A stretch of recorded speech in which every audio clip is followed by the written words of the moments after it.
Jed, bakit nasabi ni Senator Marcoleta na planado ang lahat? Ella, naniniwala si Senator Rodante Marcoleta na itong nakatakdang pagsasampa ng kaso laban sa kanya ng Office of the Ombudsman ay isang paraan upang patahimikin umano siya at hadlangan yung kanyang partisipasyon bilang Senator Judge dito sa inaasahang pagsisimula ng impeachment proceedings ni Vice President Sara Duterte sa susunod na linggo.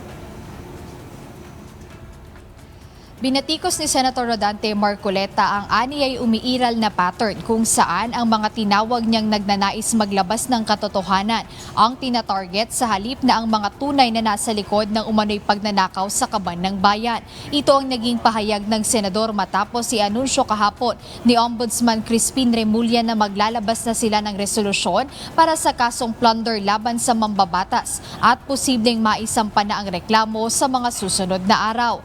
Ayon kay Senator Marcoleta, planado umano ang nasabing hakbang na may kaugnayan din aniya sa nakatakdang pagsisimula ng impeachment trial ni Vice President Sara Duterte sa susunod na linggo.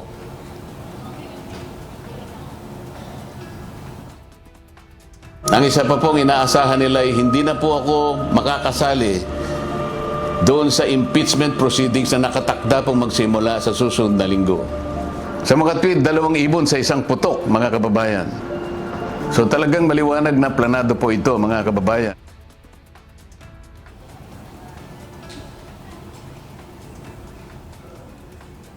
Dagdag ng senador, tila nagiging selective ang pagkakaso dahil sa kawalan umano ng pag-uusig sa mga tunay na may sala sa nangyaring malawakang korupsyon sa mga proyekto ng pamahalaan. Meron na pong isang demanda kay Martin Romualdez na nakabinbin pa April 2026. Yung isa na inakusahan na dating kalihim ng DPWH ay kanilang kinasangkapan upang siya din ay maging state witness.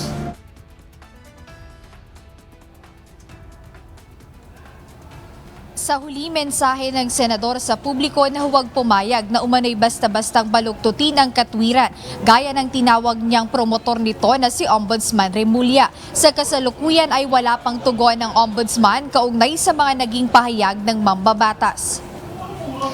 Ella, kaugnay nito, inaasahan nga sa susunod na linggo, which is sa July 6, ay magsisimula na yung impeachment trial proper dito sa impeachment case ni Vice President Sara Duterte. So inaasahan natin na 23 senador yung magpa-participate dito bilang 23 senators ngayon nakapanumpa bilang Senator Judge dito sa nasabing impeachment ng pangalawang Pangulo. Pero kung maaalala natin o magugunita na si Senator Jinggoy Estrada ay under preventive suspension. So yan yung mga ilang bagay na aantabayan na natin sa kung ano rin yung magiging takbo ng paglilitis sa pangalawang Pangulo, oras na magsimula na nga ito sa darating na Lunes. Ayan muna update mula rito sa Senado. Balik sa inyo, Ella.